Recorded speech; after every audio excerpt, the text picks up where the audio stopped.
marche. Bonjour. Et alors, c'est absolument pas une conférence, ça veut dire que c'est interactif. Du coup, regardez, j'ai même amené les références, donc vous pouvez m'interrompre quand vous voulez. C'est vraiment prévu.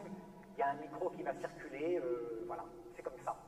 Et alors, en une heure, c'est à peu près ça, mais peut-être 1h30, si c'est pas trop barbant, sinon l'orchestre est invité à couper. Il faut qu'on voit la cohérence de la... Et je vais peut-être mourir, ça peut-être ce jour-là. Donc la cohérence, parce que notre foi est cohérente. Vous voyez, aimer c'est très bien, mais en ayant la cohérence dans l'intelligence de tout ce qu'on est en train de vivre ici sur Terre, je vous garantis, vous le verrez après, l'amour augmente. Vraiment. Quand on comprend ce qu'il nous veut, pourquoi il nous a mis sur Terre, pourquoi il y a des maladies, pourquoi tous, dans 100 ans, on est tous morts, mais vivants dans l'autre monde. Hein. Donc, on y va, on se lance. Regardez, d'abord, à la base, la Trinité. Il faut commencer par ça. Je ne sais pas si monsieur le curé vous en parlez parfois de la Trinité ici, mais c'est vraiment la base. Sans la Trinité, moi ça m'est arrivé, je me disais ça ne sert à rien, c'est un peu étranger, ben non, sans la Trinité on ne comprend rien. Donc on y va, regardez, en 2 minutes. Éternellement, un être qui n'a jamais commencé d'exister, qui a toujours été. Et c'est ça le mystère. Hein. Il aurait pu ne pas être, alors on ne serait pas. Et cet être-là, infini, tout-puissant, unique, pourquoi? Parce qu'il emplit. Ben, il n'y a rien que lui. Hein. Cet être-là puissant, qu'on appelle le Père, à votre avis, qu'est-ce qu'il fait dans son éternité? On n'existe pas, rien n'existe que lui. La seule chose qu'il peut faire, eh ben, c'est se contempler lui-même. Infinie contemplation. Il se contemple éternellement, et sa contemplation, on l'appelle son concept. Alors, c'est pas autant, rassurez-vous, en latin, vous reconnaîtrez mieux son verbe. Et comme il se connaît parfaitement, son verbe est exactement identique à lui. Lui, le Père, c'est une personne. Donc son verbe, on l'appelle, vous vous rappelez, hein, le Fils. Ils sont absolument semblables. Pourquoi? Parce que le Père se connaît parfaitement. Alors vous me direz à quoi ça sert pour nous, vous allez voir. Ce jaillissement de lumière, vous vous rappelez dans le credo, lumière née de la lumière, jaillit en un amour réciproque, infini.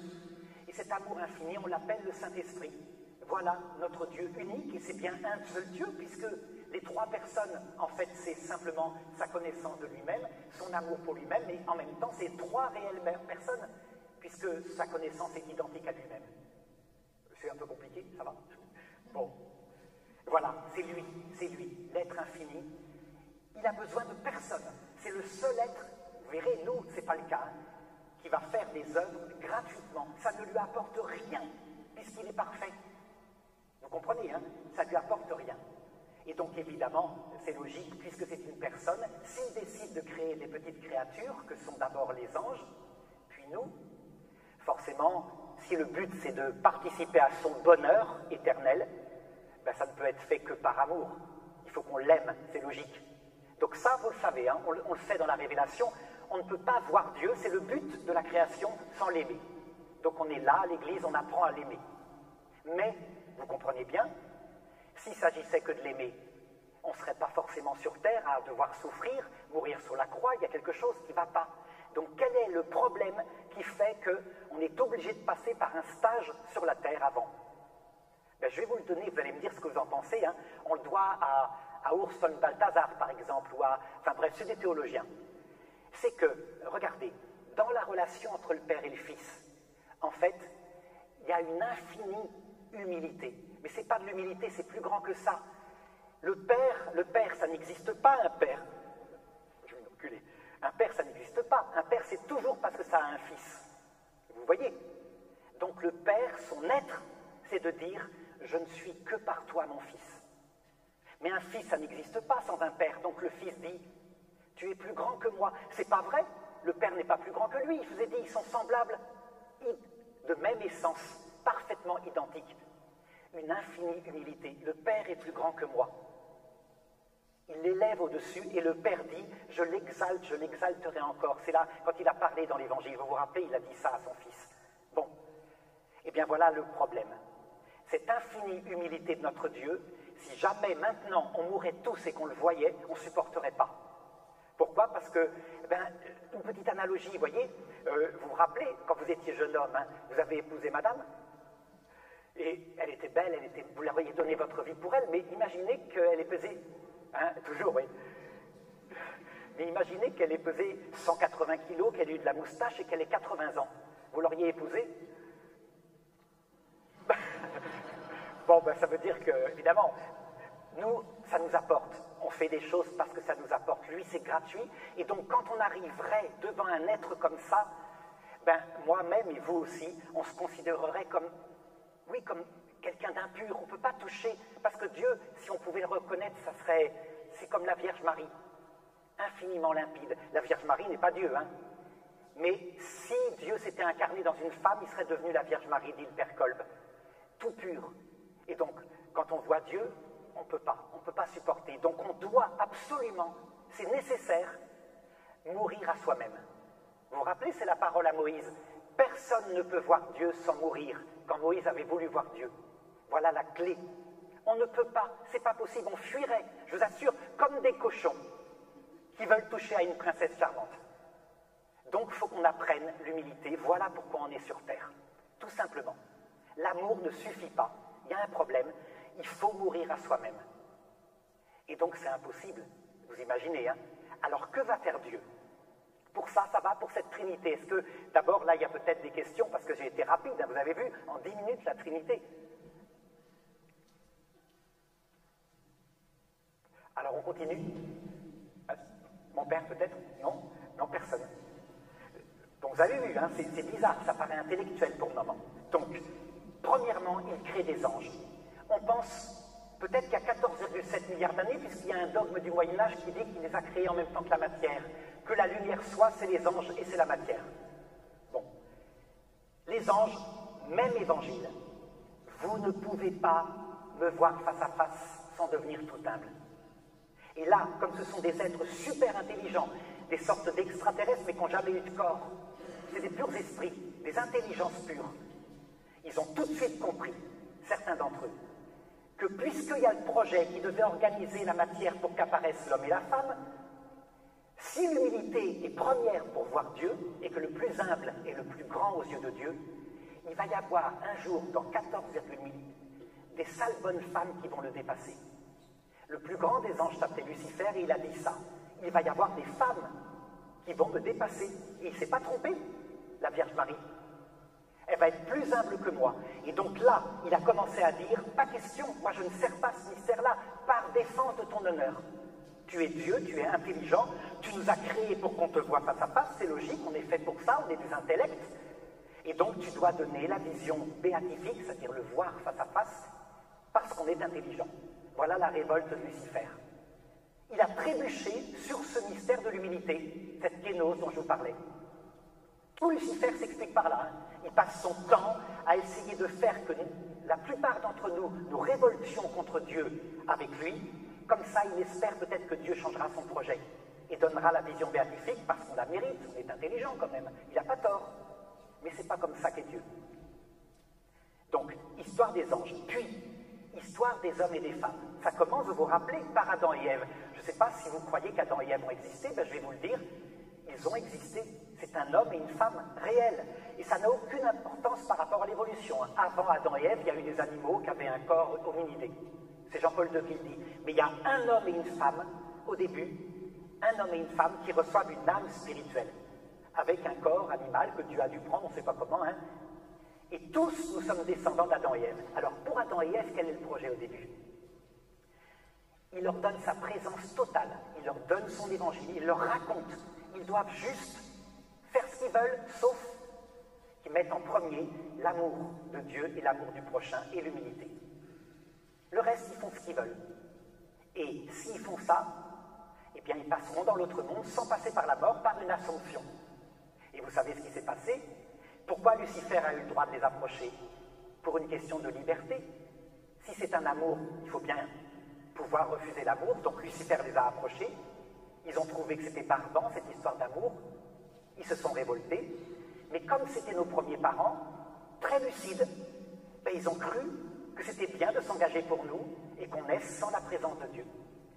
Ils ont refusé le baptême pour nous, un peu comme des parents disent « Mais non, je ne veux pas donner à mon enfant le baptême. » Ils ont le droit. Et voilà pourquoi à un moment donné, après le choix d'Adam et Ève, qui ont suivi Lucifer, nous, quand on est apparu, conçus, on n'avait pas la présence de Dieu dans notre cœur. Dieu a obéi à Adam et Ève.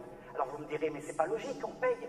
Rassurez-vous, et c'est là qu'on va voir pourquoi on est sur terre. Dieu, il est plus fort, évidemment, que les ruses de Lucifer. Donc, qu'est-ce qu'on fait sur terre? C'est là maintenant qu'on va parler de l'échelle de Jacob. Je ne sais pas si vous avez entendu parler de ça dans l'Écriture. C'est une vision dans la Genèse, mais qui est centrale aussi. Une échelle, c'est Jacob, le petit-fils d'Abraham, qui la voit, qui a les pieds sur terre et qui monte au ciel. Donc il faut qu'on voit ce que c'est que cette échelle de Jacob. Combien il y a de barreaux? Qu'est-ce qui fait qu'on peut aller au ciel? Ça va? On y va là-dessus? Alors, je vous rassure, tout de suite, vous vous rappelez l'expression « le 7e ciel », ça veut dire qu'il y a 6 barreaux. Et le 7e, c'est le ciel. C'est le paradis. Alors, allons-y, regardez un petit peu. Vous avez remarqué, d'abord, il y a la première partie de l'Ancien Testament. Quand vous lisez l'Ancien Testament, c'est horrible. On a l'impression que ce n'est pas notre Dieu. Il commande des génocides. Il dit à Moïse de conquérir un peuple et de tuer tout le monde avec des épées. On ne comprend pas. Puis il y a une deuxième partie de l'Ancien Testament, après l'exil à Babylone, où là ça change complètement. Dieu révèle qu'il va bientôt envoyer un Messie de plus en plus fortement. Et le prophète Daniel dit, les sacrifices, les choses comme ça, c'est pas ça qui plaît à Dieu, c'est un cœur humble. Vous voyez, il y a plusieurs parties qui font évoluer l'humanité, et puis arrive le Christ. Eh bien, je crois que ces 3 étapes racontent un peu l'humanité tout entière. Je vais le résumer, parce que là c'est un peu compliqué. Regardez à la croix. Il y a 2 bandits et le Christ. Il y a 2 bandits et le Christ. Ben voilà. Et vous allez voir, on a raconté ici toute la pastorale de Dieu sur nous. Parce que, regardez ce qu'il y a sur Terre. Finalement, c'est vrai, il y a 4 sortes d'humains qui passent sur Terre. D'abord, il y a des bébés, ils ne passent pas beaucoup sur Terre parce qu'ils meurent trop vite. Et c'est peut-être 50% de l'humanité, j'en parlerai tout à l'heure. Deuxièmement, la plupart des gens que vous regardez autour de vous, ils n'ont pas la foi, ils sont de bonne volonté, ils essayent de faire ce qu'ils peuvent, ils sont très angoissés. C'est quelquefois nos enfants, ils perdent la foi, on ne sait pas pourquoi. Souvent, en tout cas à mon époque, on allait faire sa communion, c'était l'acte d'apostasie de nous, ma génération. Et du coup, ça donne une génération d'angoissés, mais pas méchants, qui cherchent vaguement, puis qui passent le temps devant la télé. Ceux-là, on les appelle les bons larrons. Et je crois que le bon larron, il est en nous aussi, vous le voyez bien. Vous remarquez qu'à la gauche de Jésus, il y a un crucifié qui s'appelle le mauvais larron, parce qu'il y a effectivement un certain nombre d'êtres, et c'est présent en nous, qui ne cherchent que leur peau, leur égoïsme. Et tant pis s'ils écrasent les autres. Il y a des êtres comme ça, et c'est souvent nous-mêmes. Et puis, il y a un petit nombre de chrétiens dans un monde, et de moins en moins nombreux, de chrétiens fervents qui savent ce que le Christ veut. Eh bien, vous allez voir, ce sont les 3 pastorales que Dieu utilise par rapport à toutes les sortes d'hommes qui existent sur Terre. Donc, commençons par le mauvais larron, si vous voulez. Le mauvais larron, qu'est-ce que va faire Dieu pour essayer de le sauver? Je n'ai pas dit que tout le monde est sauvé, vous allez voir. Mais qu'est-ce qu'il va faire pour lui? C'est très simple. Dès le début de la Genèse, on le voit, il livre l'humanité à ses propres pulsions. Et c'est une volonté de Dieu. Rappelez-vous, après le péché d'Adam et Ève, quand Dieu dit à la femme, tu enfanteras dans la douleur. Quand il dit à l'homme, tu domineras sur ta femme, tu tireras le pain de la terre, et là, elle produira des ronces. On dirait que Dieu met exprès en nous ce qu'on appelle le foyer de péché, des faiblesses, et on a des pulsions qu'on arrive mal à contrôler, sans compter des ignorances. Pourquoi, à votre avis, Dieu met-il au début de l'humanité des faiblesses dans nous, au point que la liberté diminue? Elle est diminuée, je n'ai pas dit qu'elle était supprimée. Vous l'avez constaté, ces faiblesses en vous, vous vous rappelez? On voudrait être gentil avec sa femme, puis on l'engueule. Comme dit saint Paul, il y a une loi en nous, je voudrais faire quelque chose, je fais l'inverse. Tous on le voit. Donc, regardez, à partir de ce que j'ai dit sur la Trinité, à votre avis, pourquoi est-ce que Dieu a mis ces faiblesses en nous et qui s'est caché pendant des milliers d'années? Il a caché sa présence. Vous vous rappelez, il y a un mot. J'ai dit, il faut aimer Dieu, donc là, Dieu était oublié. Mais qu'est-ce qu'on acquérait au tout début de l'humanité par une vie de barbare? une vie sauvage avec des dieux horribles. On croyait en des dieux comme Moloch, et Dieu laissait faire. Et puis on s'entretuait. C'est tout le néolithique qui est raconté là, hein. Des massacres abominables, l'humanité qui diminue en taille, les hommes qui mesurent à peu près 1,60 m tellement il y a des famines. Qu'est-ce que ça peut être, cette sagesse-là, entre guillemets, que Dieu n'aime pas? Qu'est-ce qu'elle peut apporter à ces hommes mauvais pour les sauver? Vous vous rappelez? L'humilité. Ça veut dire qu'en fait, l'homme barbare, le guerrier des temps jadis, qui partait à la guerre en disant « je vais être le héros », se prenait une flèche, un peu de sang coulait, en 2 minutes il se retrouvait comme un petit enfant par terre, incapable de rien faire, il apprenait sa misère. La Vierge Marie le dit dans son Magnificat, il renverse les puissants de leur trône. Voilà une première pastorale de Dieu, mais que Dieu n'aime pas, mais qu'il utilise quand même avec les mauvais larrons en nous. C'est horrible, hein, mais c'est un fait. C'est le début de l'Ancien Testament. Alors je vous raconterai après ce que deviennent ces hommes-là, on va voir. Hein. Maintenant, deuxième série d'hommes, les hommes de bonne volonté. Donc les hommes qui cherchent Dieu, qui ne sont pas méchants vraiment, ils essaient de suivre leur conscience. Suivre sa conscience et agir bien, donner à manger à ceux qu'on faim, etc. Quand on n'est même pas chrétien, quand on ne sait pas ce qu'on fait sur terre, c'est fantastique. Hein.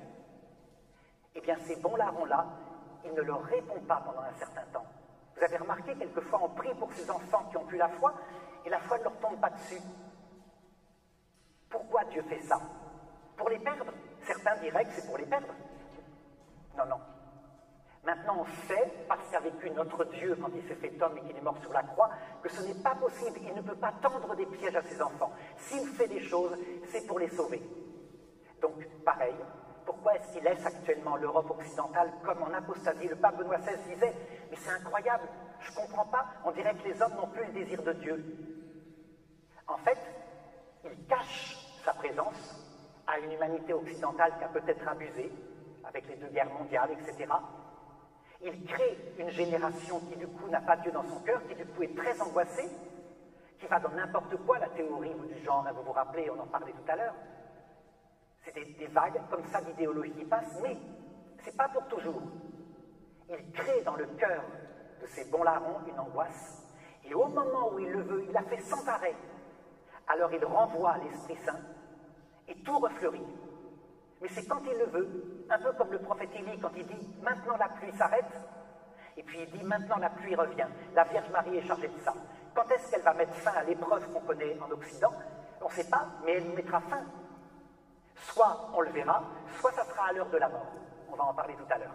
Mais vous voyez, la clé, pourquoi est-ce que l'Occident est comme perdu? Il y a une volonté de Dieu. Il est en train de façonner un cœur humble aux petits humains que nous sommes, aux bons larrons. Et du coup, on crie, on appelle, mais ce n'est pas un piège. Et puis, il y a nous, chrétiens. Vous avez remarqué, on est crucifiés comme les autres, on peut perdre un enfant. Mais l'énorme chance qu'on a, nous, du moins si on fait de la théologie, c'est-à-dire si on apprend à connaître, c'est qu'on sait pourquoi c'est tout ça. Donc on porte la même croix que les autres, mais elle a un sens. On sait pourquoi on est sur la terre. Donc du coup, la croix, elle est légère. Imaginons, imaginons que vous soyez maintenant athée.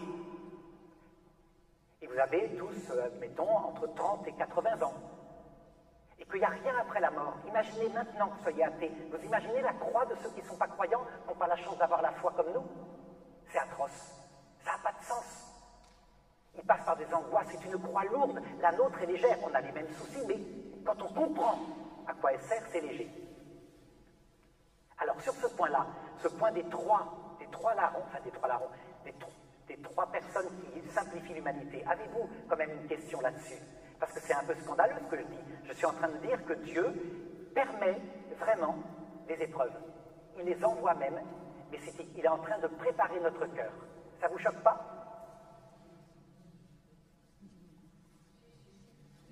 Alors, allons-y, parce que ça, il faut aborder, c'est ce qu'on appelle le scandale de la croix. Les 3 croix, en fait. Donc allez-y, si vous avez une question, madame. Non? Mais en tout cas, est-ce que vous voyez mieux la logique? Le mauvais larron n'est pas forcément damné. On l'a toujours cru, mais non, non, non, il est crucifié à la gauche de Jésus. Il y a une sagesse pour lui dont je vais parler maintenant. Le bon larron, on le sait, lui. avec la souffrance qu'il a, parce qu'il est droit, il reconnaît ses péchés, il est allé tout droit au paradis le soir même. Ce qui veut dire que les hommes de bonne volonté qui ne connaissent pas le Christ, il ne faut pas s'inquiéter pour leur salut. Mais leur croix est horrible. Personne ne peut souhaiter la croix du bon larron. La croix des chrétiens, elle est tellement légère en comparaison, puisqu'elle a un sens qu'on a un devoir, nous chrétiens, de la prêcher partout, pour éviter que les gens passent par la croix du bon larron. Voilà pourquoi on est appelé à évangéliser. Alors continuons maintenant. Après la vie terrestre, donc vous avez vu, on est sur un stage, et je pourrais appeler cette vie terrestre le premier purgatoire. C'est le premier barreau de l'échelle. Tout notre problème, c'est qu'on croit que c'est la vie tout entière. Mais non, si c'était la vie tout entière, c'est idiot, c'est injuste. Les mauvais larrons sont pleins d'argent, les bons larrons meurent de faim parfois, les chrétiens ne sont pas écoutés. Ce n'est que le premier barreau de l'échelle. Par contre, quand la Vierge Marie dit « Je ne vous promets pas de vous rendre heureux en ce monde, mais dans l'autre », voyez, vous avez compris le sens, nous sommes dans un purgatoire. Premier purgatoire, là où toute vie est donnée, ça va durer 80 ans, on a le pouvoir de donner la vie à des petits-enfants qui vont devoir y passer. Il faut voir maintenant la suite. La suite, c'est donc le deuxième purgatoire.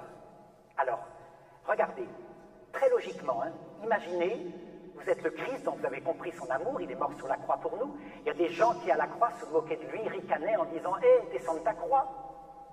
Comment, à votre avis, peut-il sauver ces mauvais larrons? Essayez de les sauver.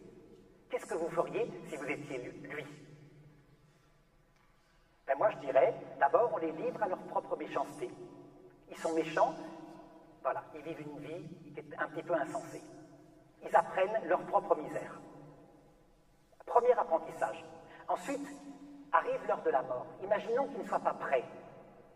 Est-ce que vous les mettez tout de suite en enfer, séparés de lui pour l'éternité, ou est-ce que vous tentez quelque chose à l'heure de la mort? Alors je vous donne un repère dogmatique. Après la mort, non. Le pape Benoît XII avait dit, après la mort, tout homme qui n'a pas la grâce est conduit en enfer. Mais à l'heure de la mort, est-ce que vous ne tenteriez pas quelque chose? Eh bien, regardez le premier Ancien Testament. On racontait que les gens allaient dans le Sheol. Le Sheol, en hébreu, ça veut dire la mort. Et qu'ils étaient comme des ombres errantes. Alors, ce que je vous dis là, attention, pour ceux qui connaissent la théologie de saint Thomas d'Aquin n'y croit pas. Ceci vient de saint Patrick et de saint Malachie, qui sont les évêques irlandais d'Armagh. C'est eux qui ont développé le deuxième purgatoire, ce dont vous parliez tout à l'heure, le 2 novembre, la fête des âmes des morts. Halloween, en fait, au départ, c'est une fête païenne, que saint Patrick et saint Malachie ont christianisé. Et la fête des morts est arrivée pour prier pour ces âmes qui étaient entre ce monde et l'autre, les âmes des méchants, et qui erraient. Alors je vous raconte un récit qui raconte, c'est saint Malachie qui le raconte à saint Bernard vers l'an 1000. Saint Malachie raconte à saint Bernard, ma sœur était très coquette, elle pensait qu'à briller, à séduire des hommes. Elle avait des cheveux magnifiques, elle ne pensait qu'à du mondain. Et brutalement, à l'âge de 20 ans, dit saint Malachie à saint Bernard, elle a eu une maladie, elle est morte en 3 jours. Et moi, un jour, dit saint Malachie, qui était évêque, je célébrais la messe, je l'ai vue nettement. Elle était dans l'église, elle était assise du côté des femmes, les hommes étaient de l'autre côté, c'était comme ça à l'époque, en Irlande. Et là, j'ai compris qu'elle n'avait pas accepté d'être morte. Et donc, j'ai célébré pour elle 3 messes pour les âmes du purgatoire. Et elle a disparu. Et bien, quelque temps plus tard, je l'ai revue, elle était au cimetière, elle essayait de rentrer dans son corps. Elle n'acceptait pas d'être morte. Donc, vous voyez, les Irlandais avaient compris que, entre ce monde et l'autre, le passage de la mort peut se transformer en un séjour.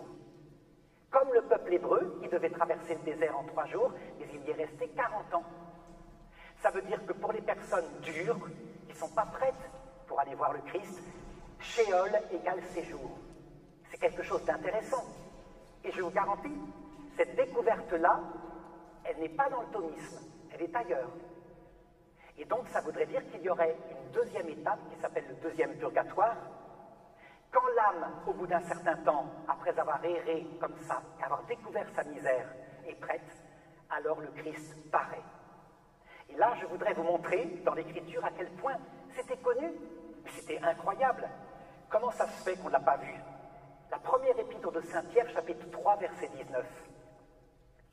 C'est lui, Jésus, qui s'en est allé prêcher aux esprits qui étaient dans le Shéol, à ceux qui jadis avaient refusé de croire, à l'époque où Noé construisait l'arche et où Dieu patientait. Et dans cette arche, un tout petit nombre, 8 personnes furent sauvées. Mais le Christ, lui, est descendu, et donc il a prêché aux morts son évangile, afin que eux qui étaient morts dans le déluge, maintenant vivent selon l'Esprit Saint. Incroyable. Il y a donc une descente du Christ le vendredi saint pour des âmes mortes 10 000 ans avant dans le déluge. Et alors le catéchisme de l'Église catholique le reprend au numéro 633, 634, vous verrez, c'est incroyable, l'Église le reprend en disant « Cette descente du Christ à l'heure de la mort qui vient nous chercher se passe dans tous les temps et dans tous les lieux. » Donc voyez, quand dans 60 ans ou un peu moins vous allez mourir, à un moment donné vous allez vous retrouver entre ce monde et l'autre. Normalement ça dure 3 jours, le signe de Jonas c'est très rapide, ou un jour, et tout de suite le Christ vient.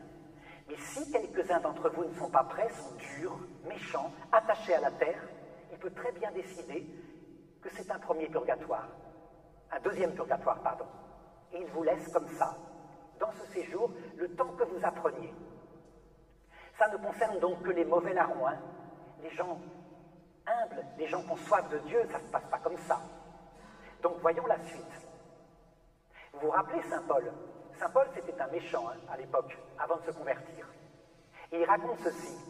Moi, tout d'un coup, je tombais de cheval, et je ne sais pas si c'était avec mon corps, je ne sais pas si c'était sans mon corps, il le dit 2 fois. Mais tout ce que je peux vous dire, c'est que je suis monté au 3e ciel, le 3e barreau de l'échelle de Jacob. Et là, j'ai vu des choses que je ne peux pas répéter. Eh bien, le 3e purgatoire, si on peut dire, que le pape Benoît XVI cite, je donne la référence en Spe Salvi, au numéro 47, mais il n'en fait pas un dogme, hein. Il dit, regardez, on dirait que la rencontre avec le Christ, c'est un purgatoire, c'est incroyable. Quand on le voit, on voit sa saleté, et tout d'un coup, en voyant son amour, on est bouleversé. Eh bien, je pense qu'on peut dire qu'à un moment donné, le Christ vient nous chercher. C'est pas une deuxième chance, hein. C'est pas ça. C'est la vie terrestre dans son accomplissement. Donc, dans la vie terrestre, pour le moment, il nous livre à nos pulsions. Heureux celui qui croit. Mais à l'heure de la mort, il vient nous chercher. Et on le verra. On le verra de nos yeux. On le verra face à face, dans son humanité sainte, pas encore dans sa divinité. Pourquoi? Parce qu'il veut qu'on puisse le rejeter. Vous vous rappelez l'histoire de l'amour? C'est comme un mariage. Donc s'il nous montrait tout de suite sa divinité, on serait happé en lui. Donc il ne fait pas ça. Il montre son humanité sainte et en le voyant, d'un coup, regardez ce qui se passe. On est guéri de l'ignorance. Comment voulez-vous qu'on ignore quand on le voit dans son humanité sainte? On voit son Sacré-Cœur. Il est accompagné de la Vierge Marie, des saints, des anges. Et le ciel adapte les présences à ce qu'on est. Notre grand-père, notre grand-mère, les saints qu'on a priés. L'ignorance disparaît. Deuxièmement, qu'est-ce qui nous empêche de choisir? Je vous avais dit, le foyer de péché en nous, les pulsions, les névroses, les tentations qui nous attirent vers l'argent malsain, le plaisir égoïste malsain, la vanité. Il nous en délivre. Alors Jésus le dit textuellement, hein, allez dire à Jean-Baptiste, les aveugles voient, les boiteux marchent, et la bonne nouvelle est annoncée aux pauvres. Heureux celui qui ne trébuchera pas à cause de moi. Ce qui s'est passé quand il est venu sur terre se passe à ce moment-là grandiosement. Et pourquoi il nous guérit à ce moment-là? Parce que là, ça y est, expérimenté, ayant vécu une vie terrestre, sachant qu'on ne peut rien faire sans lui, on va le choisir ou, si on veut, hein, le refuser. Voilà, le refuser. Alors vous me direz, mais qui est-ce qui peut refuser une apparition aussi magnifique, dont je vous signale hein, que ce que je vous raconte est raconté maintenant, c'est quand même formidable par les gens qui approchent la mort. Vous avez vu hein, les NDE, les expériences, ils racontent exactement ça. Un être fantastique qui voit de leurs yeux accompagné de leur projet CD. Donc là, j'aimerais votre avis. À votre avis, est-ce qu'il va y avoir des gens qui peuvent le refuser, un tel amour magnifique, après une vie terrestre d'errance, et puis éventuellement pour certains un temps de shéol. Vous en pensez quoi? Absolument. Tout à fait. En réalité, disait le curé d'Ars, on est comme un arbre et notre vie terrestre prépare. Si on s'habitue au péché, des péchés évidemment de faiblesse, hein, en général c'est ce qu'on fait, c'est-à-dire on se laisse aller à ses pulsions, ou péché d'ignorance, on est un peu bête, n'empêche qu'on développe un égoïsme. Quand à l'heure de la mort on voit le Christ, et vous comprenez que si on voit le Christ, et si ça doit être un acte d'amour qui ressemble à un mariage, on le choisit, il faut aussi qu'on voit ce que c'est que l'enfer. C'est logique. Donc la petite Thérèse le dit. Il paraît qu'à l'heure de la mort, on est confronté au démon. Mais elle ajoute, contre moi, il ne pourra rien, je suis trop petite. Donc un homme orgueilleux qui aurait résisté à tout ce que le Christ a essayé pour nous sauver, pour nous apprendre l'humilité, peut très bien basculer du côté de l'enfer qui est, en fait, l'amour de soi, poussé jusqu'au mépris de Dieu et du prochain. Mais à mon avis, je ne sais pas ce que tu en penses, mais à mon avis, ça doit quand même être pas la majorité maintenant. Dans le temps, on pensait que la majorité se damnait parce qu'on pensait que la mort était un instant et clac, après, même les bébés morts sans baptême étaient séparés de Dieu pour l'éternité, donc pas en enfer, mais dans les limbes éternelles. Si la mort est un passage, dit le pape Benoît XVI, alors tout est changé. Après la mort, après la rencontre du Christ, un homme qui serait en état de péché mortel, c'est qu'il l'a voulu, puisqu'il n'y a plus d'ignorance, puisqu'il n'y a plus de faiblesse. C'est ce qu'on appelle le péché contre l'Esprit Saint. Et voyez, la foi de l'Église tout d'un coup devient harmonieuse, il ne doutant pas un piège, du tout. Il n'y a pas une tapette à rat, clac, à l'heure de la mort, ou tant pis, t'avais qu'à faire attention. Donc vous voyez, ce qu'on pensait au Moyen-Âge, mais s'il fallait, parce que les gens étaient durs, donc il fallait les secouer comme ça, on pensait qu'un chrétien qui priait toute sa vie, puis qui se mettait en colère contre sa femme, puis juste après faisait un infarctus, tapait à rat. Et ça n'allait pas. D'autant plus que vous vous rappelez, c'est ça qui est terrible, c'est que textuellement Jésus le disait. Alors la référence, vous la connaissez, c'est Matthieu chapitre, je ne sais pas si je vais le retrouver, tout péché, tout blasphème sera pardonné autant que vous en ferez, sauf le blasphème contre le Saint-Esprit. Tant que vous aurez dit des paroles contre le Fils, cela vous sera pardonné, mais si vous dites une parole contre le Saint-Esprit, cela vous ne sera jamais pardonné. Vous avez compris ce que c'est que le blasphème contre le Saint-Esprit maintenant, avec ce que j'ai dit sur la Trinité? Vous voulez que je vous le redise? Regardez, je vous ai dit, le Saint-Esprit procède du Père et du Fils. Le Père, on lui attribue la toute-puissance, puisque c'est de lui d'où tout sort. Le Fils, c'est sa connaissance éternelle. Le Saint-Esprit, c'est leur amour mutuel. Un péché contre le Saint-Esprit procède donc de la pleine puissance. On est parfaitement maître de soi. Il n'y a pas de faiblesse. On n'a pas peur de l'enfer. On n'a pas peur du tout. On est en toute maîtrise, ce qui n'est pas notre cas à nous actuellement, on est fragile. Et deuxièmement, il procède de la pleine connaissance, donc du Fils, puisqu'on lui attribue la connaissance. Donc il n'y a aucune ignorance. On sait, quand on fait un péché contre l'Esprit Saint, ce que c'est que l'enfer. On le sait tellement en voyant le Christ et en voyant Lucifer qu'on ne revient jamais en arrière. Ce qui veut dire que l'enfer est éternel, non pas parce qu'ils ne pourraient pas en sortir, mais parce qu'ils ne veulent pas en sortir. Jamais. Ils ne cèdent jamais. Ça change tout. Je vais vous prouver. Hein. Regardez Saint Martin de Tours, un jour, à une apparition du démon. Ça se passe en IVe siècle, hein. C'est très ancien cette affaire-là. Et il dit au démon, mais il suffirait que tu te convertisses. Qu'est-ce que fait le démon? Il s'en va en hurlant.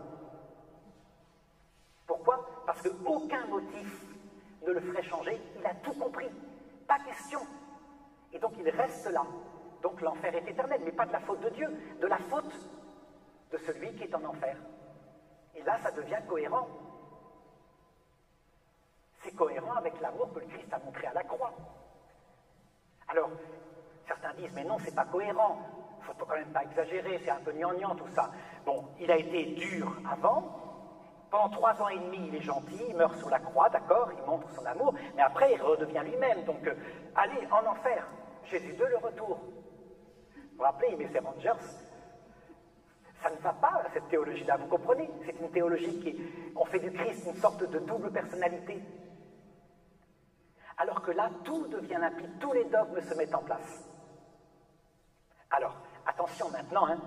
Du coup, certains ont dit, saint Paul en était conscient, si jamais il veut qu'on soit humble et que le péché de faiblesse et d'ignorance est fait pour ça, alors péchons. Comme ça, la grâce va surabonder, puisqu'on découvre qu'on est misérable. Et saint Paul répond, mais ça ne va pas, certes non. Le Christ est mort pour pas qu'on pêche. Et donc, ce n'est pas la peine de pécher. Il faut lutter contre le péché. Et ce n'est pas la peine, vous verrez, malgré tout, on pêche 7 fois par jour. Donc, ça suffit. Le jour où, par exemple, on est vraiment chrétien, on aime Dieu, on passe des heures à dire le chapelet à la chapelle, on va s'occuper du prochain et qu'on commence à se croire un vrai chrétien qui va quand même apparaître devant le ciel, il va nous accueillir avec grandeur. Je ne suis pas n'importe qui, je suis quand même un bon chrétien. Mais qu'est-ce qu'on fait? On se plante, en général. Pof, je sais pas, on va regarder n'importe quoi, enfin des trucs... voilà, l'humilité. Alors voilà, pour cette première partie-là, les 3 premiers purgatoires, qu'en pensez-vous? Avez-vous des questions? Surtout des questions sur l'incohérence. Peut-être qu'il y a parmi vous des thomistes purs, c'est-à-dire des saint Thomas d'Aquin, qui lui n'a jamais écrit, hein. Il est mort avant, le Christ l'a empêché d'écrire. Lui, c'était la tapetara. Qu'en pensez-vous?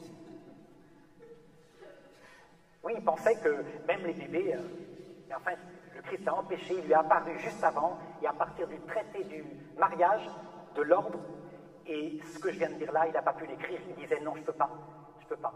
Dieu l'a empêché, il lui a empêché de reprendre ça. Et donc ce traité-là est écrit par ses disciples. Avez-vous des objections là-dessus? Ou peut-être des volontés de connaître la source de ces 3 premiers barreaux de l'échelle de Jacob? Non? Ça vous paraît clair? C'est bien, hein?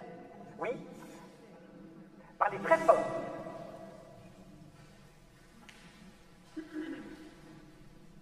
Merci, juste pour clarifier. Donc vous avez dit qu'après la mort, en fait, nous aurions une ultime épreuve, quelque part, en voyant le Christ, mais aussi Lucifer, pour faire ce choix définitif. Pas après la mort, dans la mort. La mort, elle a plein de définitions. L'arrêt du cœur, ça va. Il y a l'arrêt du cerveau. La définition de saint Thomas d'Aquin, c'est l'instant où l'âme se sépare du corps. Si c'est ça, si la mort c'est ça, alors il ne se passe rien, ça se passe en un instant. Mais non, je prends la mort au sens biblique. La mort, ça veut dire entre ce monde et l'autre. Si vous voulez une analogie, regardez, le peuple hébreu est en Égypte, il va dans la terre promise en passant le Jourdain, et entre les deux, il y a un désert qui dure 3 jours. Le signe de Jonas, c'est le passage de la mort. Il ne sera pas donné à l'homme d'autre signe que le signe de Jonas, c'est ce passage de la mort. Dans ce passage qui s'appelle la mort, après la mort, au sens médical, si vous voulez, hein, mais dans la mort, c'est très important au plan théologique, puisque sinon, on sortirait du dogme. Et l'Église autorise, puisqu'elle n'a jamais défini la mort dans son dogme. Dans ce passage-là, il y a donc là le couronnement de votre vie. En gros, ici, pour le moment, il prépare votre cœur, il vous donne l'expérience de votre misère. Premier purgatoire. Avec nous, chrétiens, la possibilité de le vivre en sachant ce qu'on vit. C'est extraordinaire. Une chance formidable. On sort de cette vie, il nous rend notre liberté parfaite. Parce que pour le moment, votre liberté est diminuée. Pas supprimée. Hein. Supprimée, ça c'était Calvin qui le disait. Diminuée, ça veut dire qu'en fait, vous avez vu, vous ne faites pas ce que vous voulez, quoi. Puis en plus, on ne le voit pas. Est-ce qu'on ferait des bêtises s'il nous apparaissait maintenant dans sa gloire? Là, ben, tout d'un coup, non. Vous verriez, c'est fini, là. On passe notre temps en prière. Je ne sais pas. Donc il se cache. Son but exprès, c'est que vous touchiez la mesure de vos jours. Et le couronnement de la vie, c'est quand il vous rend l'état d'Adam et Ève. Alors, sauf que l'objection de saint Thomas était de dire, mais alors ça se fait quand le corps est parti. Or, l'esprit humain pense avec son cerveau. On se sert d'image. Ben, la réponse est donnée par les expériences proches de la mort. Les gens qui approchent la mort emportent avec eux, saint Thomas d'Aquin ne le savait pas, mais ils emportent avec eux leur vie sensible, ils voient, ils entendent. Ce n'est pas des purs esprits, handicapés donc. Et donc, on se retrouve sans doute dans l'état d'Adam et Ève. Mais sans le corps qui est dans le tombeau, là, qui est en train de mourir, hein, mais avec une maîtrise de soi-même, une lucidité dans le passage de la mort qui fait que là, ça y est, avec l'expérience, on peut choisir. Pourquoi Adam et Ève ont-ils été sauvés? Ils ont choisi de se révolter contre Dieu, mais ils n'étaient pas expérimentés. Ils étaient naïfs. Ils ne savaient pas ce que c'était que souffrir. Nous, on le sait maintenant. Donc, si à l'heure de votre mort, vous choisissez le Christ, c'est pour toujours.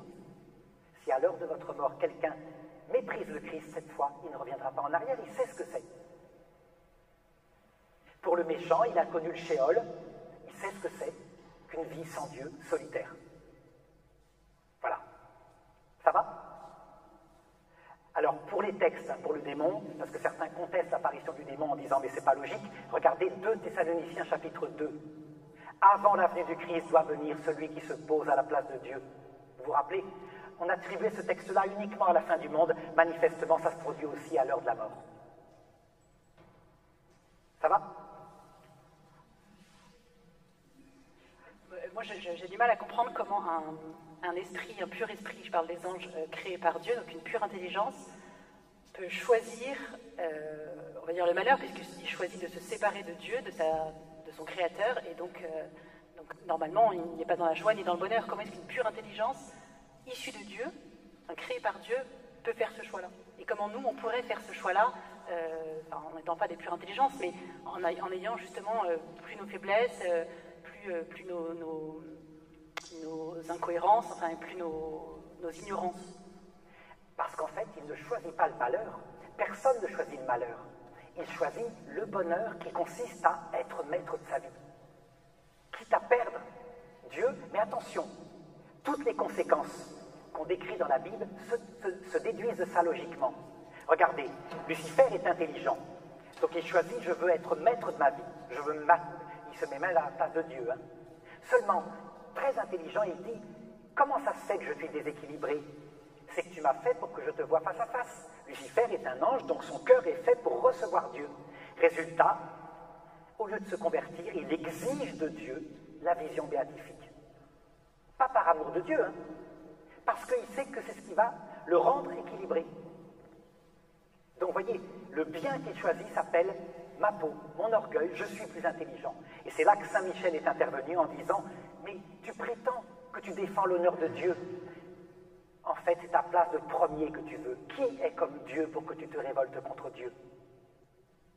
De même, pour les damnés humains, regardez, ils comprennent là le mystère de l'iniquité, qui est la révolte de Lucifer. Alors ils choisissent quoi? Un bien, qui est de, comme disait Lucifer à Adam et Ève, tes yeux s'ouvriront, tu ne mourras pas, et c'est vrai, l'enfer est éternel, on ne meurt pas.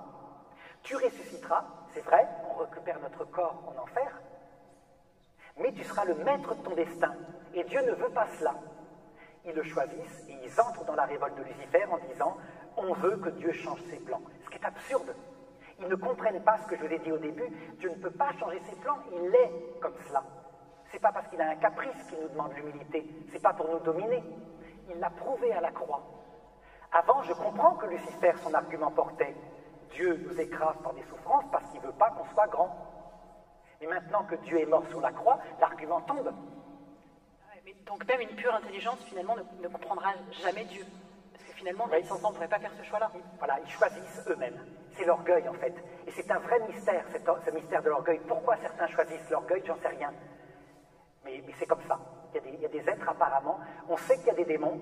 Des humains damnés, aucun dogme de l'Église dit qu'il y en a. Mais à mon avis, vous voyez, quelqu'un comme Hitler, il arrive, même après un temps de Sheol, en imaginant, je ne sais pas comment il peut céder, ce gars-là. Il n'a jamais cédé. Il peut y avoir vraiment une obstination à dire « j'ai raison, j'accepterai jamais d'entrer au paradis avec ces types-là que j'ai tués, que je méprise, et qui seront plus grands que moi parce qu'ils sont plus petits que moi. » Alors que Lucifer lui dit « mais tu seras grand en enfer, tu seras le fureur de ce monde qui va t'appartenir toi-même. » Et alors imaginez-vous, imaginez la présence en enfer, toutes les souffrances prennent sens. Donc c'est très simple, au bout de, je ne sais pas moi, combien de temps est-ce qu'il est là, plein de rage, quand il rencontre quelqu'un du paradis qui a renoncé à tout, qui est heureux, plein de colère, plein de haine, des grincements de dents, parce qu'il n'y a pas d'équilibre, l'ennui, mais il ne cède pas. Pourtant, le temps de Sheol a été là. Regardez ce que dit Sainte Faustine. Sainte Faustine qui est celle qui tient cette théologie que je défends là. Sainte Faustine, elle dit, dans le petit journal numéro 1698, « Mais horreur, il y a aussi des âmes qui volontairement et consciemment, vous voyez, volontairement, consciemment, péché contre l'Esprit Saint, donc pleine maîtrise, pleine lucidité, rejettent cette grâce, donc à l'heure de la mort, quand le Christ apparaît, la dédaigne, c'est déjà le moment même de l'agonie, mais Dieu, dans sa miséricorde, donne à l'âme ce moment de clarté, mais parfois il y a des âmes d'une telle dureté de cœur qu'elles choisissent consciemment l'enfer. Ça change tout.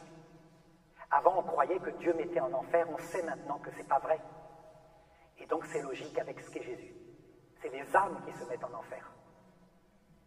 Mais combien y en a-t-il, je ne sais pas. J'ai l'impression, pour moi, pour ma part quand même, qu'il doit réussir à gagner beaucoup d'âmes. Il doit balayer cet orgueil en nous, il doit y arriver souvent. Hein. Peut-être même sur Hitler. Marthe Robin faisait prier pour lui au cas où. J'ai l'impression. Hein. Alors ça va, pour ces 3 degrés du purgatoire. Est-ce qu'il y a d'autres questions? Profitons-en. Hein. Ça va, oui, regardez. Est-ce qu'il reste 3 échelons à voir, plus le paradis? Oui, là tu vas tomber, t'endormir. C'est chiant, c'est vrai, je comprends.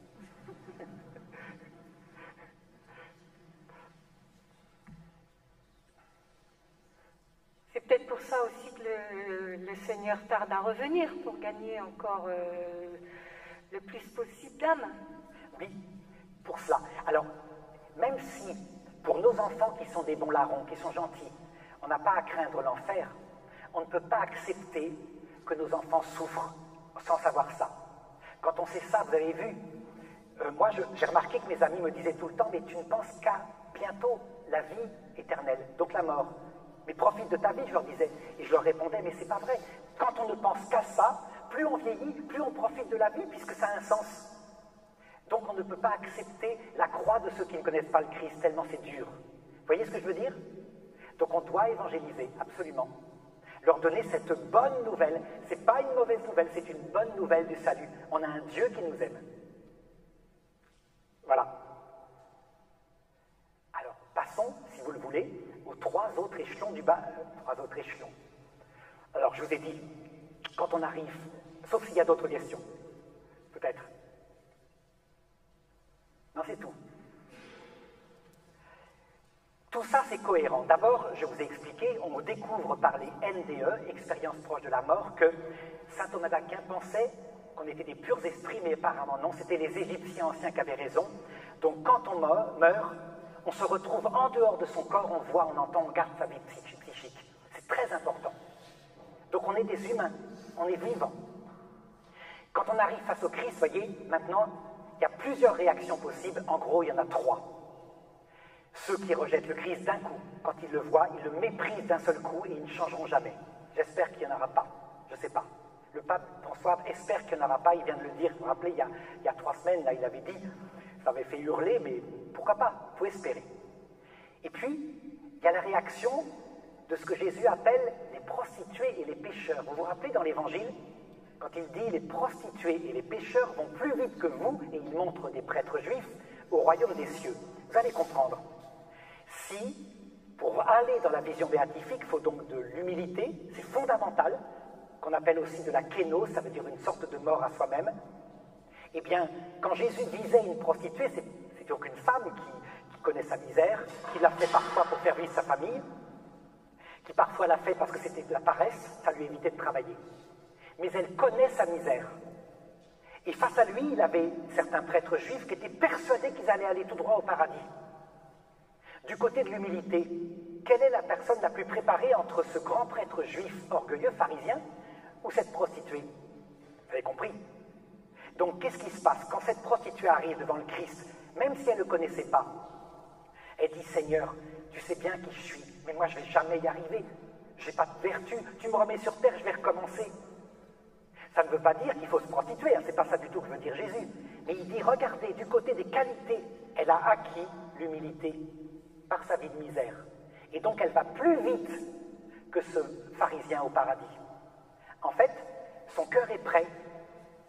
Tant qu'elle ne connaissait pas le Christ, elle n'était pas dans la grâce. Mais en le voyant d'un coup, elle entre dans la grâce avec l'humilité.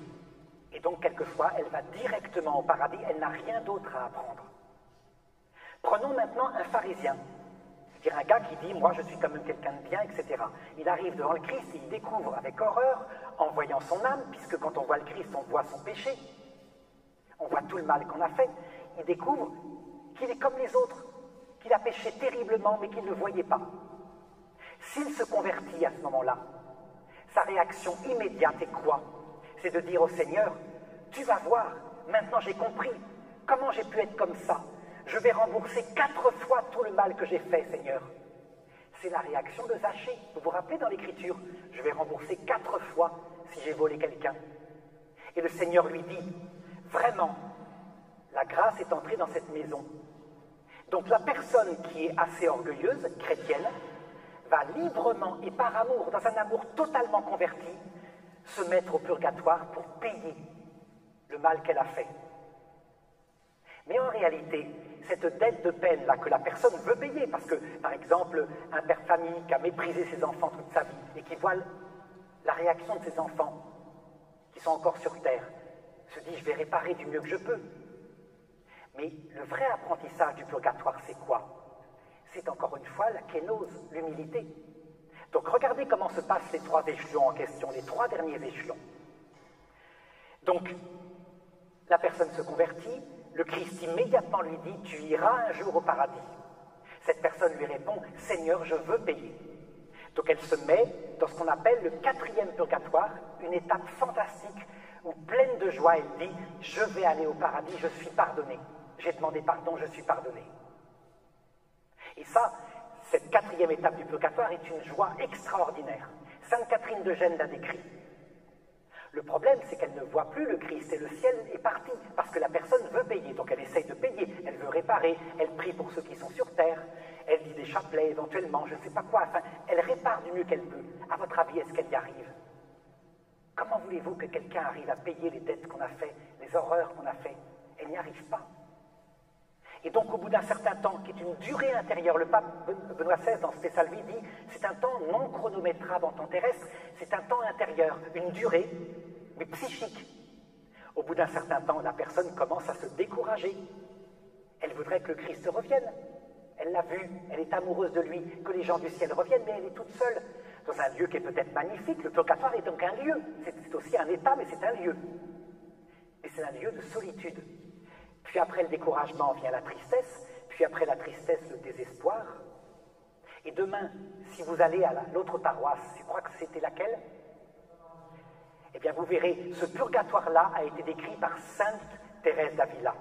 Comment est-ce que des épreuves qui aboutissent à la nuit de l'esprit, où on se décourage complètement, vont nous apprendre la kénose.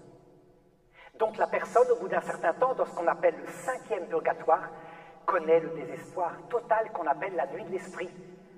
Elle se décourage, elle n'arrivera à rien. Et dans le fond de ce désespoir, c'est là souvent, quand il y a d'ailleurs des âmes du purgatoire qui apparaissent, on les voit, elles sont dans la souffrance, elles supplient qu'on prie pour elles.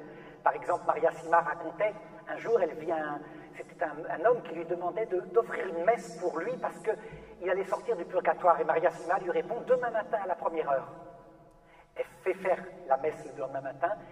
Il lui apparaît, il était au paradis, et il lui a répondu « Mais comme tu as été cruel, pourquoi tu ne l'as pas fait le soir même ?»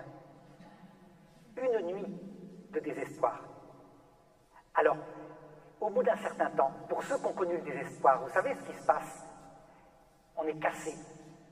Ça veut dire qu'on n'a plus d'orgueil. Quand on connaît la nuit de l'esprit, qui s'appelle aussi le désespoir, hein, ça a un rapport, on sort en sachant qu'on n'est rien. On n'est plus le même après. Et donc, au bout d'un certain temps de ce 5e purgatoire, la personne, tout humble, cassée, dit au Seigneur, ce qu'on dit à la messe juste avant la communion, vous vous rappelez, hein, et c'est vraiment, ça a un rapport avec ça. Seigneur, jamais j'arriverai à être digne de se recevoir. Mais dis seulement une parole et je serai guéri. Alors qu'au début, elle disait, Seigneur, tu vas voir, je vais tout rembourser 4 fois, je vais devenir digne de toi. Quelle est la différence entre le 4e purgatoire et ce qu'on appelle le Saint d'Abraham, donc le 6e purgatoire, le parvis du ciel? C'est qu'elle est devenue tout humble. Elle n'aime pas plus, elle aime de tout son cœur. Quand on voit le Christ, on l'aime de tout son cœur ou on le déteste de tout son cœur. Mais entre le premier, là, juste après, où elle est fière, et la fin, où elle est cassée, où elle est tout humble, elle est morte à elle-même, ça y est, elle peut voir Dieu face à face. Donc en fait, vous voyez, la clé, outre l'amour de Dieu, c'est de sortir, si on peut, de ce premier purgatoire de la vie, sans se prendre pour quelqu'un. Vous comprenez pourquoi le pape Jean-Paul II disait « il ne faut pas s'euthanasier quand on est vieux ». Alors que le monde actuel dit « mais si, ça ne sert à rien tout ça ». Pourquoi? Parce que les 15 derniers jours de la vie, quelquefois, nous apprennent plus sur ce rapport-là que toute notre vie. Et donc si on les gâche en s'euthanasiant, ben, c'est idiot. On est obligé d'apprendre dans le purgatoire. C'est une erreur, quoi. Donc allez-y, des questions sur ces trois purgatoires-là, s'il y en a, décrits par Sainte Catherine de Gênes. Hein. Donc vous voyez, on a déjà 6 barreaux de l'échelle, si vous en avez. Non? Oui, ah, il y en a une question.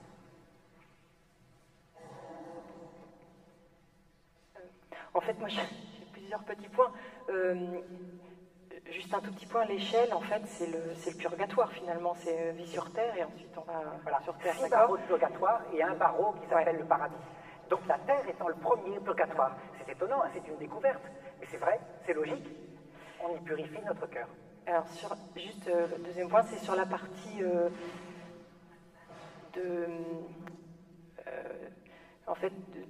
d'une conversion.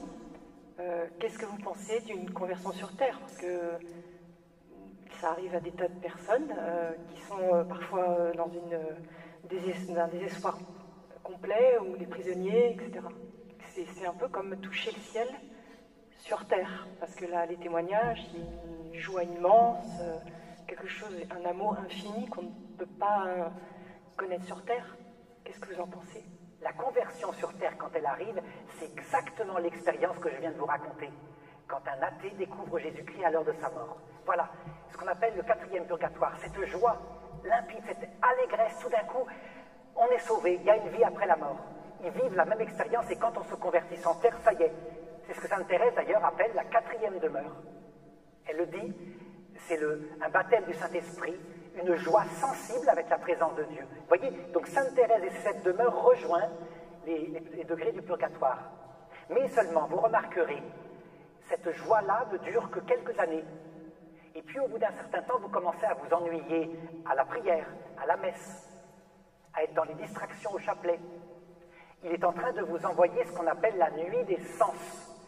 Ça veut dire, il vous retire le plaisir pour que vous l'aimiez pour lui et non pas pour le plaisir.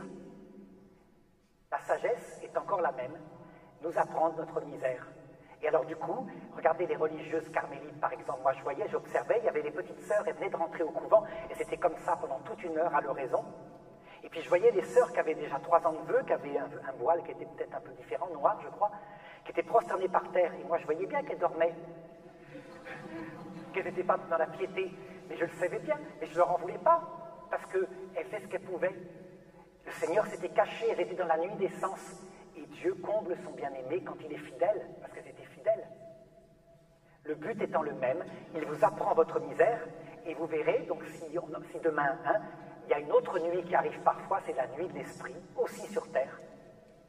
Ça arrive parfois dans le couple, hein. Vous avez remarqué, les jeunes, on se marie, au bout de 3 ans, l'amour sensible a disparu.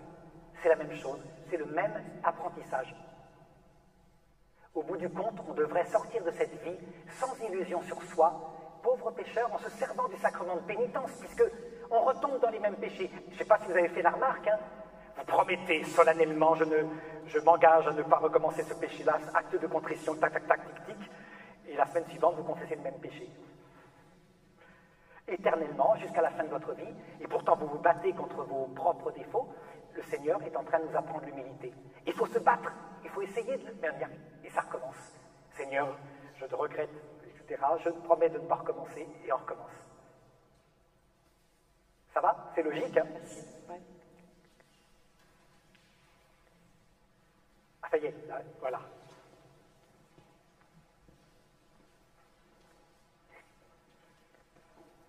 Merci. Moi, j'ai une question sur l'effet des sacrements, et en particulier le baptême, d'un côté, et puis le sacrement des malades.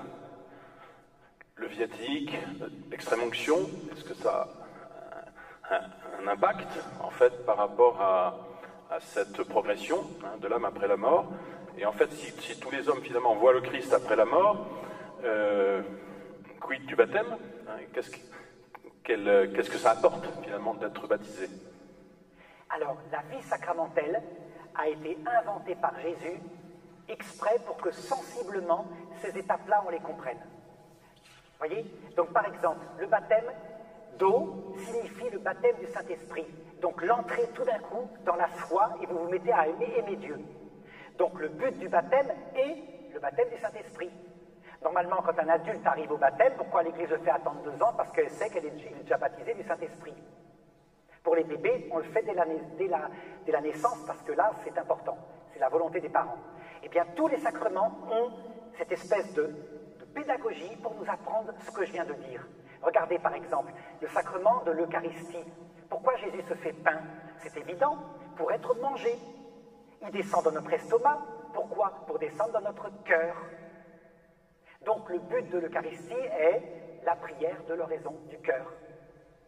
Le but est ça. Prenez maintenant l'onction des malades. Je vous ai dit, on a tendance à s'attacher à la terre, à croire que tout, c'est le premier barreau de l'échelle, la terre. Le sacrement des malades est là pour nous détacher en disant non. Les mains qui se servent à accumuler des biens, la langue râpeuse à dire du mal, etc. Détache-toi de ça. Ce qui compte, c'est l'autre monde. Prépare-toi. Là, tu l'as reçu, le sacrement de malade. C'est un signe des temps que bientôt, tu vas passer dans l'autre monde.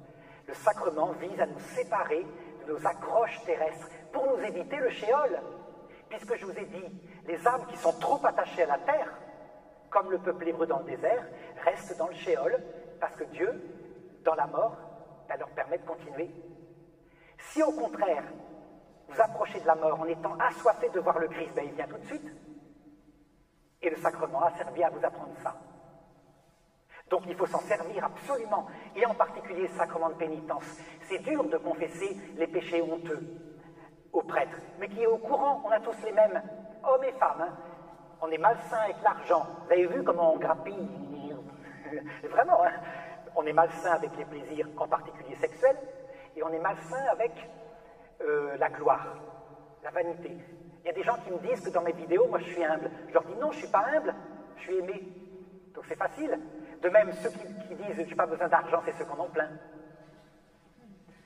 Vous avez remarqué, on est comme ça, je mens pas, hein. Je suppose que vous êtes d'accord.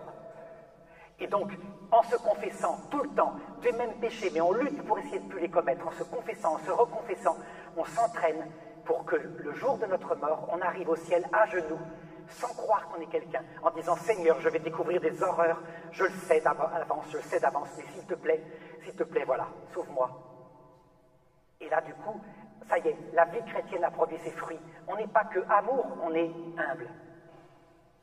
Alors, une question que je pourrais vous poser, à votre avis, vaut mieux-il faire le purgatoire dans cette terre ou dans l'autre monde? Du coup, dans cette terre. Mais, et ça je le dis pour les jeunes, il faut prier la Vierge Marie pour le faire quand vous aurez à peu près entre 80 et 85 ans.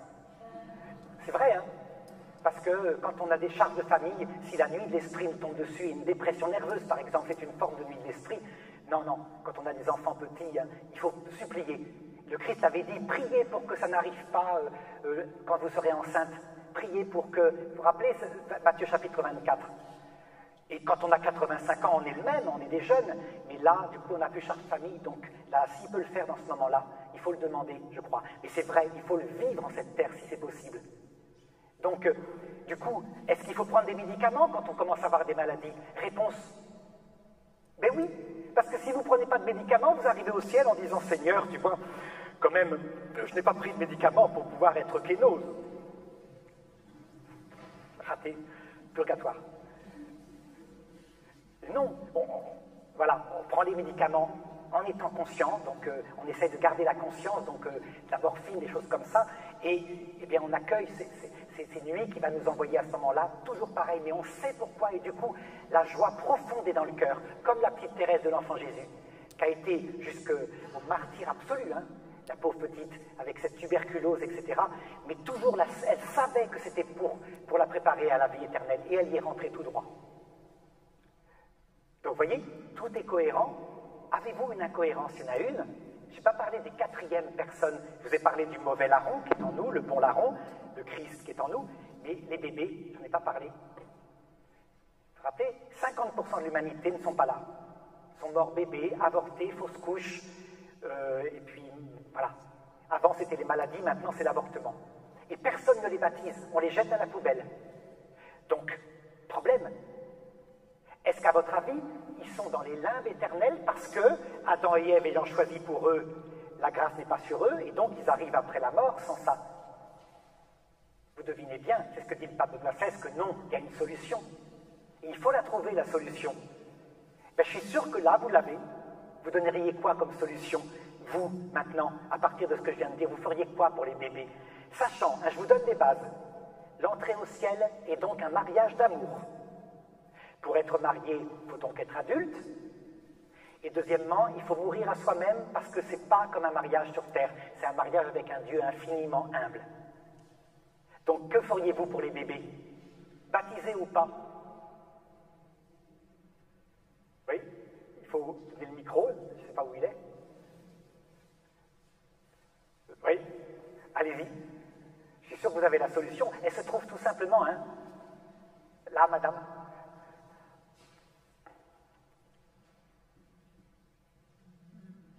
Oui? Non? Alors, déjà, premier point, oui. Donc, si vous êtes infirmière, vous baptisez tous les bébés avortés. D'eau. Mais vous savez bien, hein, toujours on a dit que quand un bébé était mort dans le ventre de sa maman, le désir de sa maman veut au baptême, ou le désir de son papa. Donc, du coup, puisque ces enfants sont abandonnés, ben, à nous de désirer pour eux le baptême. Et si personne ne le désire pour eux, vous pensez bien que le ciel va le désirer pour eux. Mais du coup, la meilleure solution, c'est quoi? Eh bien, c'est simplement que dans la mort, qu'on appelle aussi en français les limbes, mais qui ne sont pas éternelles, bien sûr, eh bien, les enfants grandissent, se développent, sont élevés, forcément, parce qu'un petit enfant qui n'a pas des parents du ciel, il ne grandit pas. Ils grandissent psychologiquement, ils n'ont plus de corps physique. Hein. Dans ce passage qui est les limbes, la grâce leur est proposée, des épreuves sans doute, comme nous, puisqu'il leur faut acquérir un cœur humble, et comme disait la petite Thérèse, un petit enfant, quand il est prêt, ça ne se damne pas. Donc sans doute des limbes provisoires, puisque les limbes font partie du dogme, mais pas les limbes éternelles, jamais.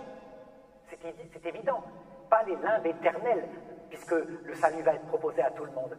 Donc voyez la cohérence, il y a donc forcément, quelque part, un espèce de monde intermédiaire entre ce monde et l'autre, où les petits bébés vont, et là ils grandissent. Qui les élève? Ben forcément, des petites personnes qui n'ont pas vu d'enfants et qui du ciel viennent les élever. Ou alors nous, par notre prière, à vous de trouver.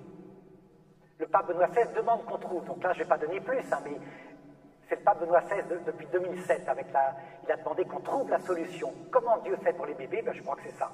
À vous de voir. Avez-vous d'autres questions? Sinon on passe au paradis. Ou alors j'arrête, parce que là ça fait... c'est trop, hein. Donc faisons un vote alors, pour voir ceux qui ont vraiment envie d'aller dormir et qui travaillent demain. Et sinon, comme ça on fixe par exemple, si vous êtes d'accord, 10 minutes. Faut pas que ce soit trop long. Alors le paradis, regardez. Déjà, quand vous regardez ce que c'est que la vie terrestre, le paradis ne peut pas être ce que croyaient les Égyptiens anciens. Les Égyptiens anciens pensaient que ça serait ce qu'on a créé en Europe.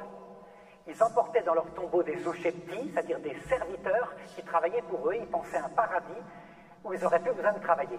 C'est l'Europe occidentale avec les machines à laver. Et on est malheureux. Donc, qu'est-ce qui explique qu'une vie éternelle est possible sans jamais s'ennuyer? La seule possibilité, c'est qu'on voit Dieu face à face. Donc, vous vous rappelez la Trinité dont je vous parlais? On le voit face à face dans sa divinité. Et comme il est infini, c'est incroyable. Éternellement, c'est comme si c'était nouveau. Il renouvelle sa beauté. Et alors, pour toi qui t'ennuies, regarde un petit peu, tu sais, tu rêves peut-être de voler dans les airs. La puissance du Père t'est donnée, tu pourras voler dans les airs, traverser les galaxies. Mais vraiment, pour les jeunes filles qui cherchent le prince charmant, cet amour infini et l'Esprit Saint, il comble le cœur. Pour les messieurs qui veulent connaître tout en science, le Verbe, on voit tout en lui, la connaissance de tout. Donc ça, c'est la clé du paradis, la vision de Dieu. Ça, c'est cohérent, parce que je vous garantis, hein, imaginez que ce soit l'Europe, et que vous soyez condamné maintenant à vivre éternellement maintenant, comme vous vivez maintenant. Au bout de 10 000 ans, vous avez envie de vous suicider. Même pas au bout de 1000 ans, peut-être même avant. C'est barbant, quoi, ce que rêvaient les Égyptiens. On est fait pour voir Dieu. Notre cœur est un vase qui ne peut pas être heureux sans voir Dieu, d'où la souffrance de l'enfer, dont on parlait tout à l'heure. Mais, regardez, je vous ai dit que Dieu est le Tout-Puissant, mais c'est le plus humble. Donc, le fait qu'on voit Dieu n'empêche pas qu'on passera notre temps à aller se voir les uns les autres. Sauf que, à votre avis, est-ce qu'on sera mariés? Non, mais pour une raison simple, c'est que sur Terre, on a le cœur limité, on ne peut aimer qu'une personne entièrement. Au ciel, quand on voit Dieu, chaque personne du ciel est l'unique, on peut l'aimer comme si elle était l'unique. Donc en fait, on n'est pas marié parce que c'est comme si on était marié avec chaque personne du ciel, quoi, quelque part. Sauf que c'est pas sexuel, vous comprenez, c'est affectif, on voit son âme, et son âme est un jardin où Dieu habite. Donc chaque personne qu'on rencontrera est un paradis. Et du coup, vous avez remarqué, pour le moment, Dieu est le prochain, donc c'est que des biens spirituels. C'est pas tout. Il y a un vrai monde physique. La preuve, on récupère notre corps. C'est un vrai monde. Et alors certains se demandaient, mais et les animaux? Mais reprenons la croix. À votre avis, le brave cochon qu'on a mangé tout à l'heure, vous croyez que Dieu ne va pas lui donner une récompense de cochon? Dieu, il le dit, chaque oiseau est compté. Les cochons auront une récompense de cochon. Ça veut dire quoi? Un bonheur de cochon, c'est quoi? C'est de peupler un monde en étant heureux, en n'ayant plus peur de se faire manger. Il n'y a pas de raison. Donc les enfants, demandez aux enfants pour savoir ce que c'est que le paradis, c'est eux qui sauront le mieux. Vous savez, saint Thomas d'Aquin, lui, il avait dit, le paradis, c'est donc un lieu minéral, il ne subsiste que les diamants, la quintessence et les hommes, mais il n'y a pas d'animaux, pas de plantes, hein. C'est normal, il n'y a rien qui subsiste. Vous imaginez un monde avec des immeubles, des HLM, c'est pas bien, non, non, c'est un jardin de lumière immense, gigantesque. Donc, il y a la vie foisonne, les gens qui approchent la mort le racontent. Donc là, regardez, autre cohérence, quand l'Église catholique vous dit « Toutes les religions ont reçu des parcelles de vérité », ben regardez les animistes. Depuis le Paléolithique disaient qu'effectivement, il y avait des psychismes animaux qui survivaient, et ils allaient dans l'autre monde. Ben, ils n'avaient pas tort, apparemment. Sauf que ce n'est pas la clé, hein. C'est pas ça qui va nous donner l'explication de ce qu'on fait sur Terre, mais quand même, c'est important pour les enfants. Donc, vous vous rendez compte, 80 ans sur Terre pour un monde qui va être vraiment adapté à ce qu'on est, mais intellectuellement, c'est cohérent. La vie éternelle est possible, heureuse, absolument heureuse. Donc voilà, sur le paradis, je vous laisse poser si vous avez quelques questions. Oui?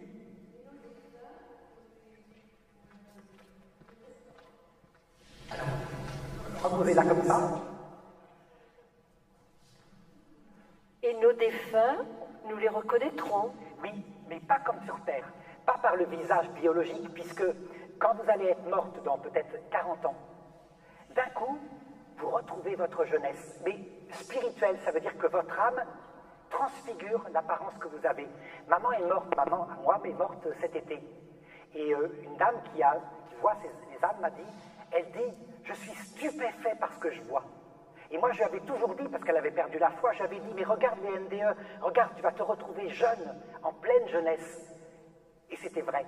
Donc, c'est pas, comme sur Terre, c'est pas 33 ans, c'est une jeunesse qui vient de l'âme. Donc, la Vierge Marie, qui est infiniment humble et aimante, paraît infiniment jeune, mais en même temps infiniment sage. Parfois, elle a les cheveux blancs quand elle apparaît, parce qu'elle est sage. Et parfois, elle est une adolescente de 15 ans, parce qu'elle est infiniment jeune. Les damnés, les méchants, paraissent comme des gnomes méchants et centrés sur eux, très vieux, parce que leur âme donne leur apparence à leur corps. En fait, le corps ne cache plus l'âme. Quand on voit le Christ, on voit son Sacré-Cœur. Son Sacré-Cœur, ça veut dire son âme. Donc voilà, on se reconnaîtra instantanément, mais plus que ça, grâce à cette théologie des NDE en particulier, tous les souvenirs, saint Thomas d'Aquin croyait qu'on les perdait. On perdait le souvenir du parfum de sa maman, du visage quand on la voyait de son berceau, vous vous rappelez, quand elle était jeune, tout revient. Les souvenirs sensibles sont réanimés.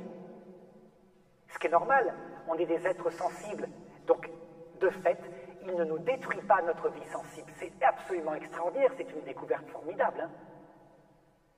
On n'est pas des purs esprits avant la résurrection, on est des, je dirais, des fantômes, quoi, si vous voulez.